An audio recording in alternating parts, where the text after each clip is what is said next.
Hola and welcome to the Get Down. I'm Ritzy P.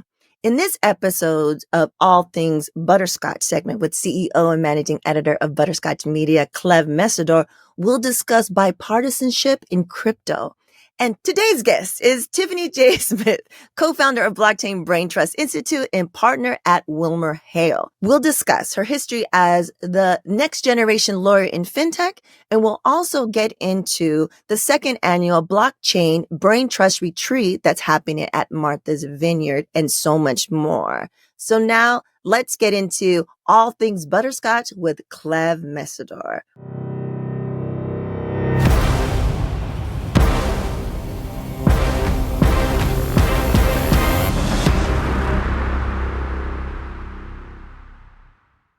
Hola, Cleve. How are you?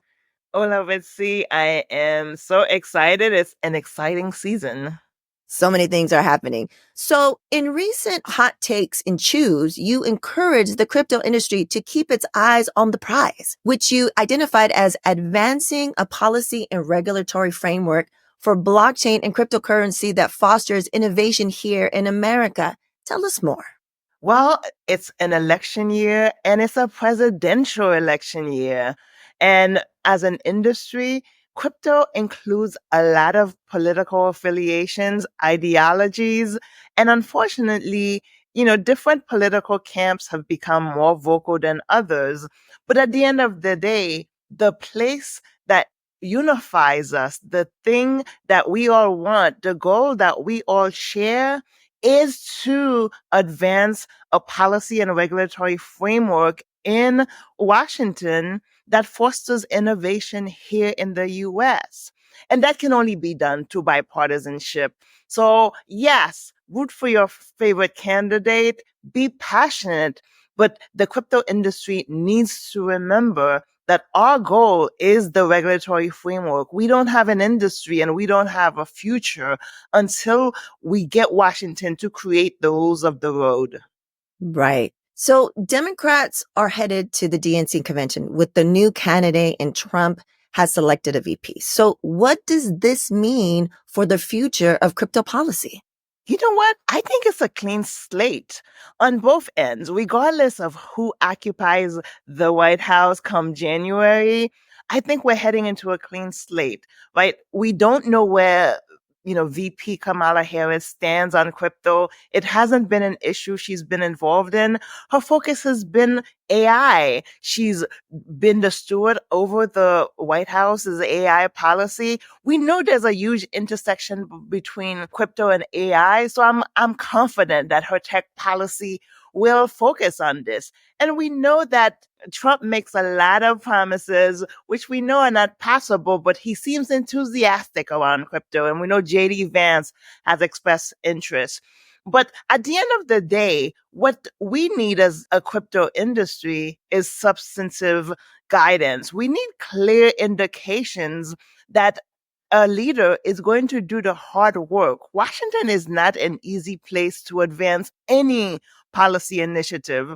So we want the candidates to express enthusiasm, but more importantly, we need a clear and realistic strategy, a clear pathway to get where we need to be.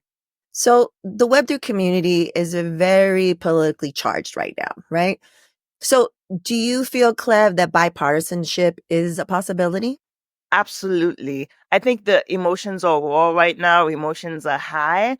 But once the dust clears, come January 1, we will realize that the work continues. And as I keep reiterating, that work is a comprehensive, smart, light touch policy framework that is responsible, that focuses on compliance, that focuses on guardrails, but more importantly, that includes financial inclusion and capital formation.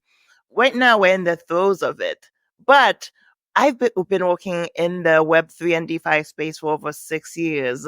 I've been through bear markets. I've seen the industry grow. And I think after this election, not only will the politics of this country change, not only will there be a reset for crypto policy, but I think the industry will change as well. Unfortunately, we'll be a bit more divided than we were before, but I think that we will usher a new era where we are focused more on substantive things. Right. So I'm excited, Cleve, that we're headed to Chicago for the DNC convention. Please let us know why it is important that Butterscotch Media is on the ground reporting live. Yes, I can't state it enough that absent from the policy conversation so far has been financial inclusion. There's a lot of talk about consumer protection, but if you don't balance consumer protection measures with policies to advance financial inclusion, to foster capital formation, which is another sexy way to say wealth creation, then we are nowhere than we need to be. And it will take, leaders from diverse communities to hold policymakers accountable. The industry is really focused now on how do we get Gensler out of office. You know what I'm focused on? That regardless of whether or not Gensler is in office, if we're still not talking about financial inclusion and capital formation, that's a problem for me. So yes, industry, let's try to get Gensler out. But I expect that we're also going to bring the same passion around let's inject financial inclusion and capital formation to the Web3 and DeFi policy conversation. And that's why we need to be on the ground in Chicago. That's why Butterscotch is going to be there, because they're going to be hearing from Paradigm and Chamber of Progress are going to do a panel. I'm going to be speaking on that panel. Ritzy, we're going to be doing our event, the policy brunch. We know that others will be doing events. And so we need to make sure that Democrats, those who are trying to figure out what's the agenda for Vice President Harris as she becomes the nominee, that they know we're not going to let up until financial inclusion and capital formation becomes part of that agenda. Right. Correct. Well, I'm super excited. Make sure there should be a link in the show notes to the pre-DNC event. If you're around, please make sure to attend that. Speaking of financial inclusion, I'm about to have a convo with Tiffany J. Smith, who you've worked together on different things. Yeah, I am very jealous she's having this conversation without me, but we really wanted to get her perspective. She and I have been working for about 2 years now, a little over 2 years, on the Blockchain Brain Trust retreat on Martha's Vineyard. Many people don't know that every August, Black leaders from across the country gather on the island known as the Inkwell. August starts with the Black Film Festival, then Black politicals come, then all of the sororities and fraternities. I'm an AKA, so there's Pinkwell happening, and we know that Kamala is going to be on the island, not just for Democratic fundraisers, but also because Pinkwell is happening.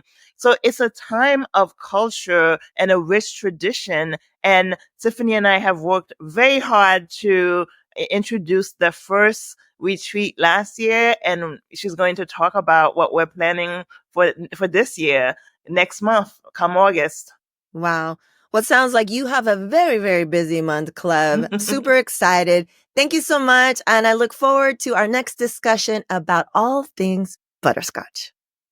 So let's welcome our butterscotch queen, Tiffany J. Smith.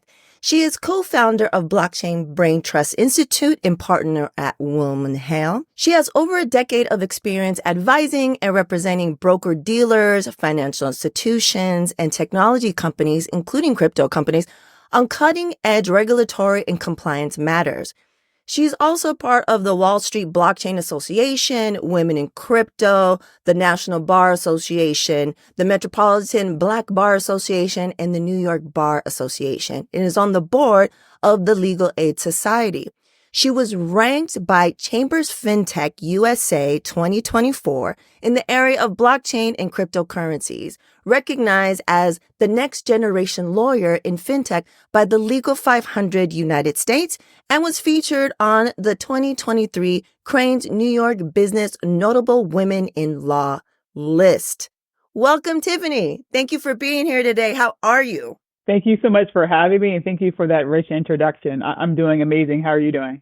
I'm well. Thank you.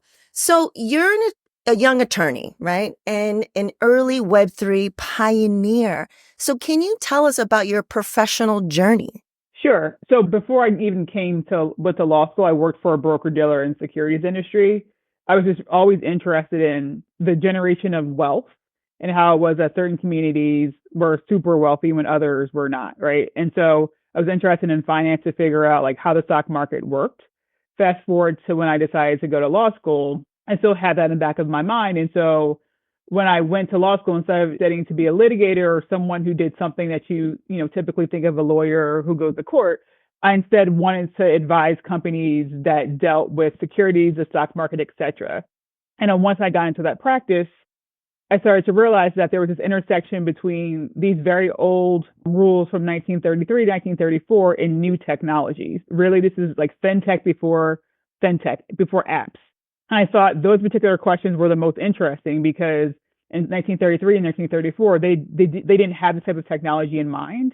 And so my practice always focused on old rules, new technology. And then crypto kind of came out as a new technology, and it really intersected with securities regulation in 2017 when the SEC put out what's called the Dow report. And from that time, I said, if I can get really smart on the technology, I can be a key advisor to explain how the rules apply to this technology. And then also coincided when I had just made partner and I wanted to figure out what my lane was going to be so I can have my own practice and not need to rely on other folks to feed me work. Right. That's interesting. So in your work, you represent major companies in blockchain and cryptocurrency on policy and compliance. So what drives you to do this work and be in this lane? A couple of different things. So I think from a purely legal perspective, the questions are the most interesting to me, right? Like thinking about for legacy financial institutions, they've been doing some sort of thing, the same thing for years and years and years. So I think you have the most opportunity and the most interesting questions when you're thinking about the new technology. And then as I learned more about blockchain and crypto and the use cases and the purpose behind it, like, right, every time I talk to founders who are looking for counsel, they're always telling you about the problem they're trying to solve. And this discussion of financial inclusion came to mind, and it came up a number of times, and I started hearing this phrase again and again and again. And I realized that this was an opportunity to both do something I found very like intellectually interesting, but also get to a broader goal of where we can provide financial services, which goes back to my first initial interest, where you have this wealth gap and figuring out ways to kind of narrow that divide. And so I saw this as being a mechanism to both help me professionally, but also help me figure out like what my purpose is. I can almost do it side by side. No, that's beautiful. I mean, as women of color, we just build differently, right? We're it's not just money grab. It's what is our purpose? How does it align? And how can we provide significant impact, right? So I love the work that you're doing. So now let's talk about Martha's Vineyard in August, right? And how it's all connected to here at the Get Down Butterscotch Media. You and Butterscotch Media CEO, the amazing Cleve Mesidor, were the first to bring Web3 to the annual African American gathering at the Inkwell. So why is this so important to do? So it's important for a few different reasons. Like first, just the history for folks who aren't familiar.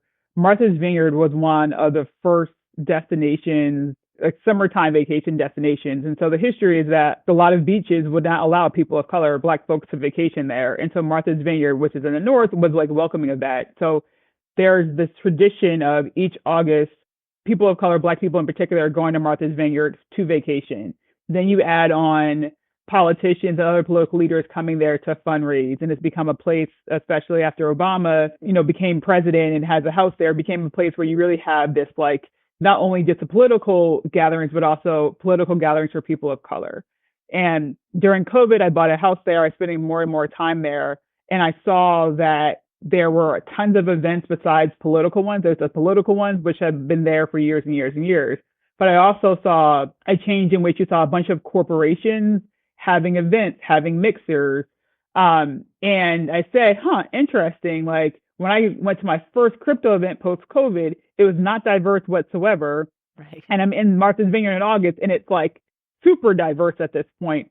Let's bring crypto to Martha's Vineyard, both to first be with all of the leaders who were like on the Vineyard during that time, but also create a space where we can educate political leaders and policymakers, because when I'm representing a lot of my clients, in particular, doing the talking points for them to talk to regulators, they're not always people of color telling these stories. And so I said, oh, it'd be interesting and it would be a great place like outside of Washington where we can really educate folks in a more relaxed setting. We introduce them to Black founders so that when they're back in Washington making policy decisions, they're well equipped and they understand the full story and why there's so many people of color who are purchasers of crypto interested in Web3, crypto, and other types of emerging technologies.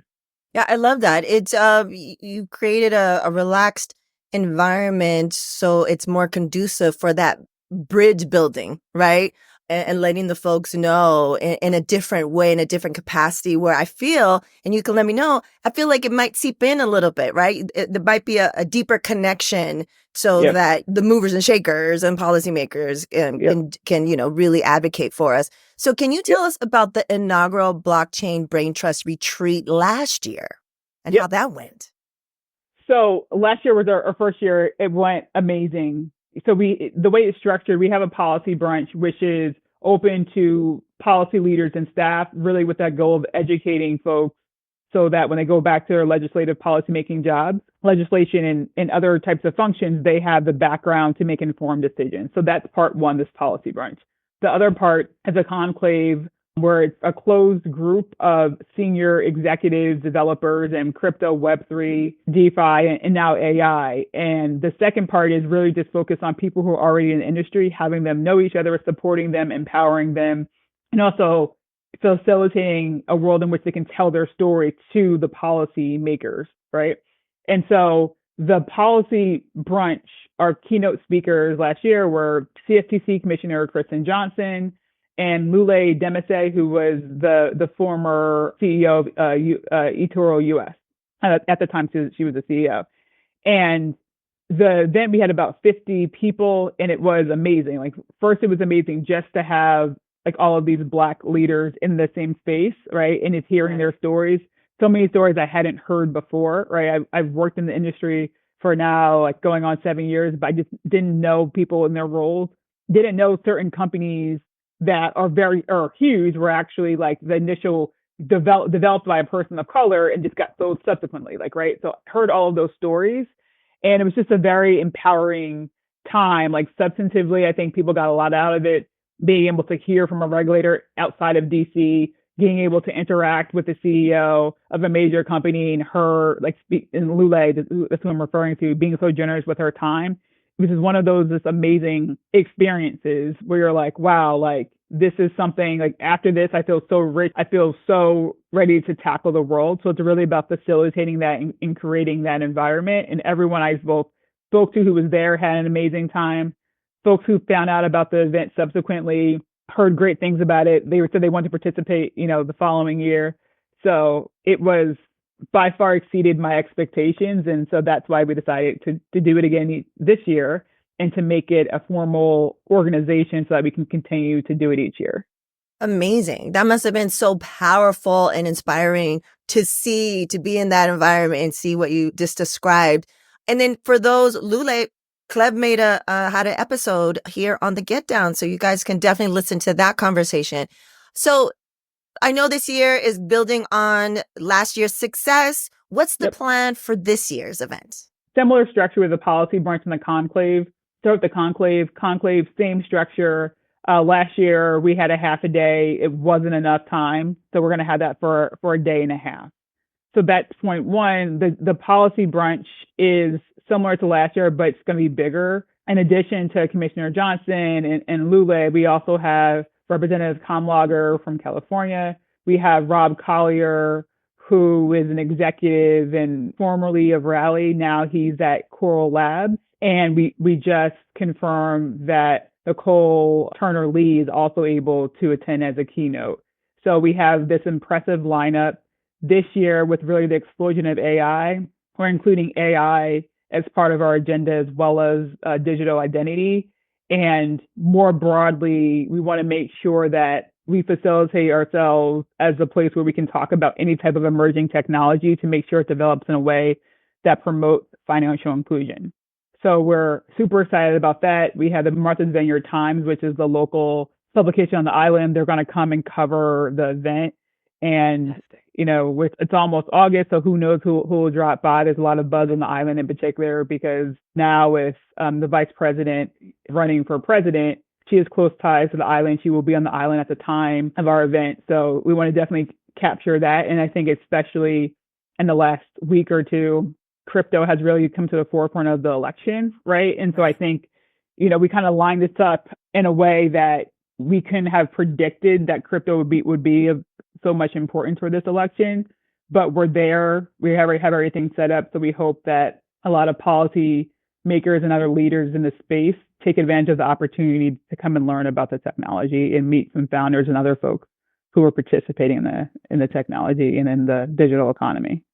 Fantastic. I think with the success of last year, and as you mentioned, everything that's happening there during that time this year, and crypto being at the forefront in everyone's mind when it comes to this election, I think you guys are going to knock it out of the park again. It's going to be next level. And so with the election and, the vice president, she might be there or she will be there at Martha's Vineyard. At the same time, there's a lot of buzz about her potential positions on crypto policy. What are your thoughts on the changing policy landscape, regardless of who occupies the White House comes January 2025? I think it's a good thing. Like, first off, I think that crypto should not be a political issue, right? Like, it's become political. It shouldn't be. It's a technology, right? And so we need to get it out of that sphere. I think it's helpful for the industry and for really broadly for just society that folks are taking this seriously. It's at the forefront because there's a lot of opportunities that this technology provides for people of color. There's a reason why the adoption rates for crypto are higher in communities of color than they are in other communities. And even if we don't get to a point where the actual end goal is that crypto becomes this retail, like stays as a retail market, I think understanding the psyche and understanding why it is that more people of color are purchasing crypto. There's a stat I heard recently from Paradigm, who's going to participate in our event, that they did some voter polling, and they mentioned on a call I was on the other day that there's in certain communities there's more folks who own $1,000 of crypto than they do in the stock market, right? Right. Those stats are important. In getting to the why, right? Like, let's skip like whether or not we think crypto is good or bad, and because I think that fundamental question is why we've been at a stalemate with respect to policy. Let's get past that and look at how like day-to-day people, how they're actually impacted. We need to ask ourselves the question, why is it that they'll buy crypto before they buy stock, right? And then think about that and get behind the question to understand like, wow, like we've created this financial system which is inherently unfair, or you inherently have people who think they cannot participate. And let's fix that, because that's how you get to bridge the wealth gap.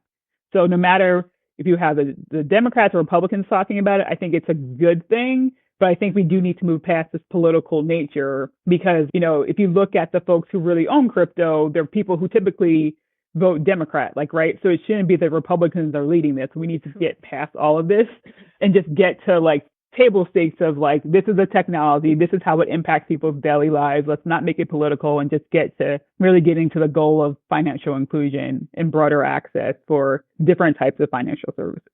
Yeah, totally agree. And I think with shows like The Get Down and amplifying this where it's not covered in mainstream media, your event at Martha's Vineyard, talking to all these people to let them know that maybe mainstream media is not covering the fact that it's Black and brown folks that are really, really utilizing that. And like you said, going to the why, it's easy access to it, right? They have resources that they can access themselves.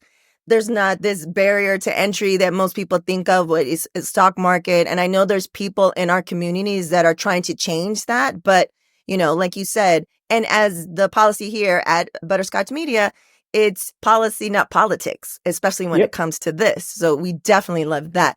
So, Tiffany, is there anything you want to compel the audience to consider? Any calls to action, especially in regards to what we've been talking about today? Generally, I think people should, especially those who want to be leaders and talk about this topic, should get smart. make sure that they understand the technology, make sure that they're citing the law correctly. I think part of the reason that we're at the spot we are right now as an industry as far as aggressive enforcement actions, et cetera, is because in the beginning, there were folks who got bad advice. People didn't understand the underlying laws. They took positions that were never going to be tenable long term. So I think we should all take a beat and actually think about what we're saying and get really smart so that when we're engaging, people take us as an industry seriously. Right. Love that. Before we leave, what's a fun fact that you want the folks to know about you? So my fun fact is the second thing I wanted to be when I grew up was a WNBA player. I played basketball all through like high school and below, and was actually like remembered when the WNBA first started, and before that the ABL. And I was like super obsessed. The first season, I watched like every single solitary game, and kind of dating myself. When I wouldn't be home for a game, I actually would tape them like on a VHS tape and then watch them later. And, I was super obsessed, almost like too obsessed. And so I got injured, my basketball career ended, and I kind of got involved in other stuff. But this past 2 weeks ago, I was in Las Vegas speaking at a conference, and I had a chance to go to NBA Summer League and seeing like all of the first, like that was a week that the Las Vegas team played the Chicago team. So you had like, all their names are escaping me now, but you had a bunch of stars in town for that and for Summer League. And you could just like walk around a hotel, walk around like the arena and see like folks who were like legends who are now like coaching or have these back office jobs. And so it really got the buzz and reminded me of my love for basketball. So maybe at some point my dream job will be being like president of the WNBA. That used to be my dream back in the day. But that's a fun fact that I don't talk about because I kind of have grown past that. That was a long time ago. But in the last couple of weeks, I really just got reminded of my love for sports and women's basketball in particular. That's amazing. I love hearing that. I love that, just a couple of weeks ago in Vegas, it was reignited. And so, who's to say? Who's to say what might happen? You never know. Please, Tiffany, please let the people know, the audience, how they can contact you. What's the best way they can reach out? So the best way is my law firm's website. So if you just Google Tiffany J. Smith lawyer, I'll pop up. But I'm on the WilmerHale website, WilmerHele. I'm also on LinkedIn. I do have a X handle that I rarely use, but I'm on there sporadically for folks who are only X native. But I think by far LinkedIn or my firm's website are the easiest ways. Awesome. Well, thank you so much, Tiffany, for joining us today. And special thanks to our Butterscotch queens and kings out there for joining the conversation. And be sure to check out all of the Get Down episodes that are available now on your favorite platforms. Until next time.